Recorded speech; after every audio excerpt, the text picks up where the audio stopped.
On the morning of December 4, 1872, a British sailing vessel spotted something unusual drifting through the waters of the Atlantic Ocean, roughly 600 miles west of the Portuguese coastline. The ship ahead of them was moving. Her sails were partially set, catching the wind, guiding her forward with quiet purpose. From a distance, she appeared perfectly seaworthy. But as the crew of the Dei Gratia drew closer, something felt deeply wrong. There was no one at the helm, no figures moving along the deck, no response to their signals. The ship was sailing herself, as if guided by invisible hands, carrying a secret that the ocean refused to give up. That vessel was the Mary Celeste, and what the boarding party discovered when they climbed aboard that afternoon would become one of the most enduring maritime mysteries in recorded history. The Mary Celeste was an American brigantine, a two-masted cargo ship built for long ocean voyages. She had departed from New York Harbor on November 7, 1872, bound for Genoa, Italy, carrying 1,700 barrels of commercial alcohol. Her captain was Benjamin Spooner Briggs, a 40-year-old experienced mariner with an impeccable reputation. He was known as a sober, deeply religious man who ran a disciplined ship. Accompanying him on this voyage were his wife, Sarah, and their 2-year-old daughter, Sophia. Rounding out the crew were 7 experienced sailors, men who had spent their lives at sea. By any account, this should have been a routine commercial crossing. When Oliver DeVoe, the first mate of the Dei Gratia, led a small boarding party onto the Mary Celeste, what he found stopped him cold. The ship was intact. She was not sinking. She had not caught fire. There was no catastrophic damage to explain what had happened. The cargo was still in the hold. The crew's personal belongings remained in their quarters, including clothing, pipes, and even a small melodeon, a type of reed organ that belonged to the captain's wife. The ship's logbook was present, with the last entry dated November 25th, 9 days before the vessel was discovered. The ship's navigation instruments were in place. Food and fresh water supplies were more than adequate for weeks at sea. And yet every single person aboard the Mary Celeste had vanished without a trace. There were details that made the scene even more puzzling. The ship's one lifeboat was missing, suggesting that at some point everyone had deliberately abandoned the vessel. But why? The ship was sailing. She was not in distress. There was no fire, no flooding, no storm damage visible on the hull. The main hatch was open, and some water had entered the forward part of the ship, though not enough to threaten her. The binnacle, a housing for the ship's compass, had been knocked over. A rope was found trailing behind the ship in the water, as if it had once been attached to something that had since been cut loose or broken free. One of the most striking details was the state of the captain's cabin. The bed had been slept in. A child's clothing was neatly folded. Half-eaten food sat on the table, as if a meal had been interrupted mid-bite. Whatever had caused the crew to leave, it appeared to have happened suddenly, unexpectedly, and with almost no time to prepare.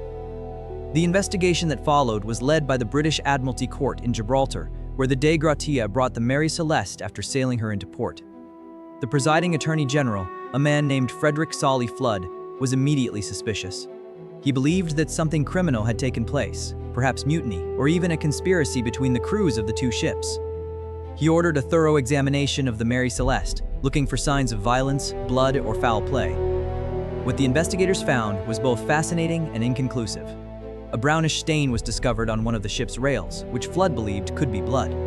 Further analysis, however, suggested it was more likely rust or a natural residue from the wood itself. A sword was found below deck with what appeared to be old stains on it, but again, no definitive conclusion could be drawn.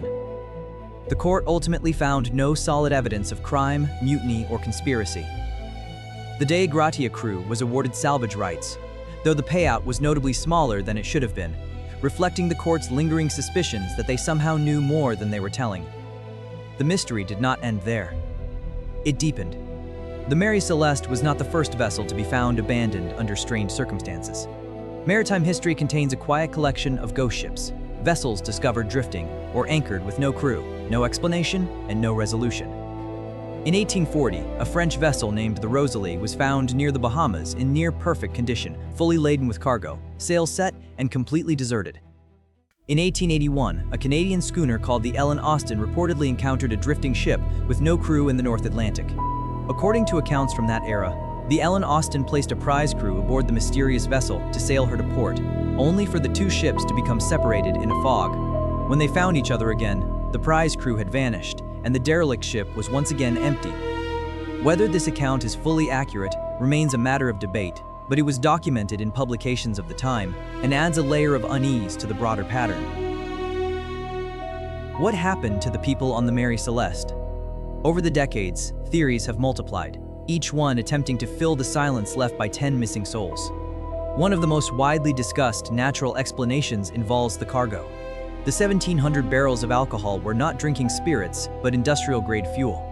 When investigators later examined the barrels in the hold, they found that 9 of them were made of red oak rather than the more common white oak.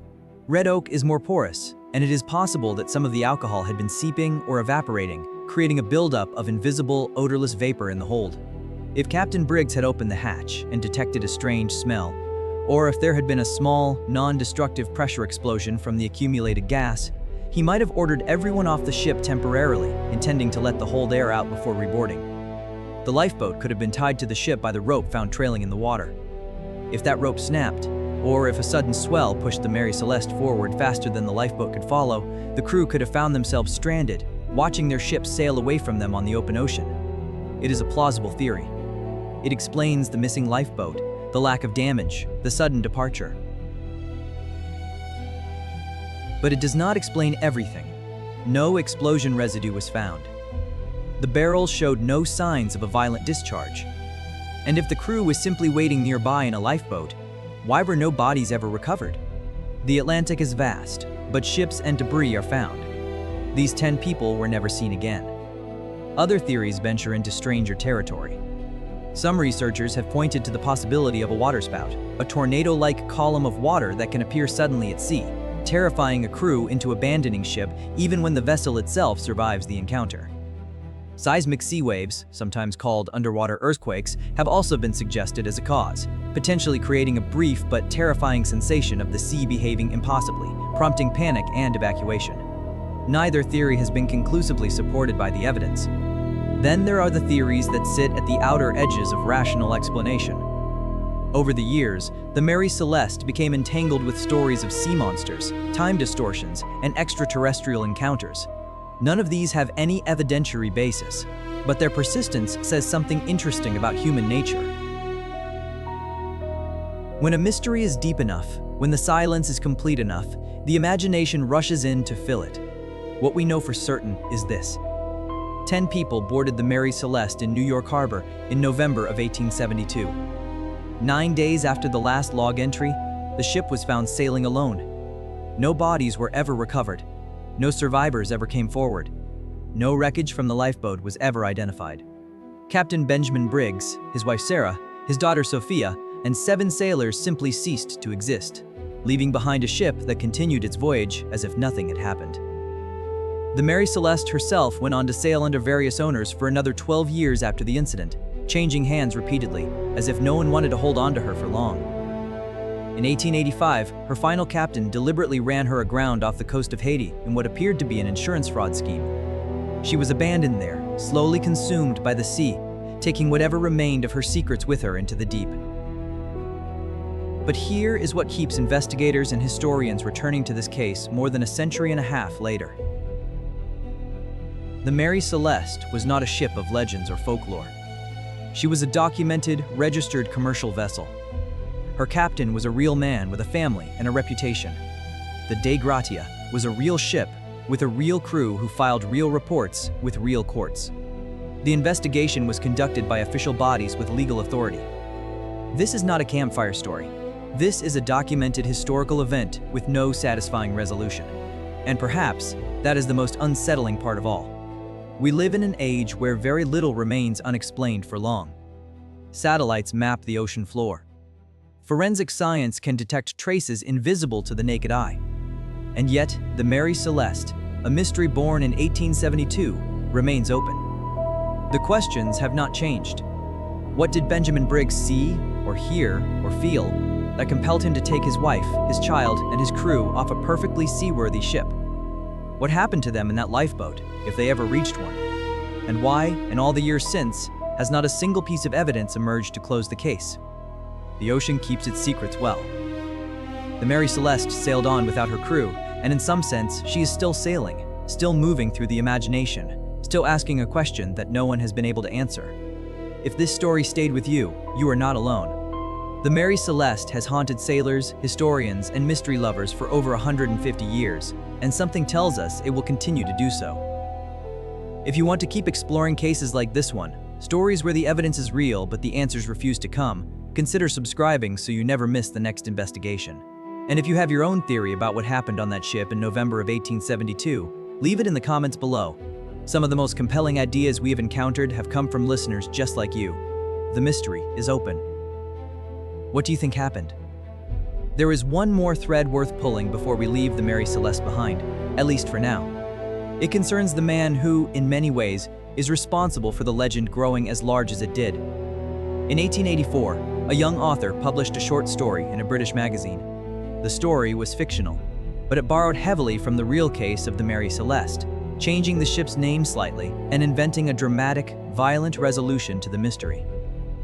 The story was published anonymously, but it was later revealed to have been written by a then unknown physician named Arthur Conan Doyle, years before he would create the world's most famous fictional detective.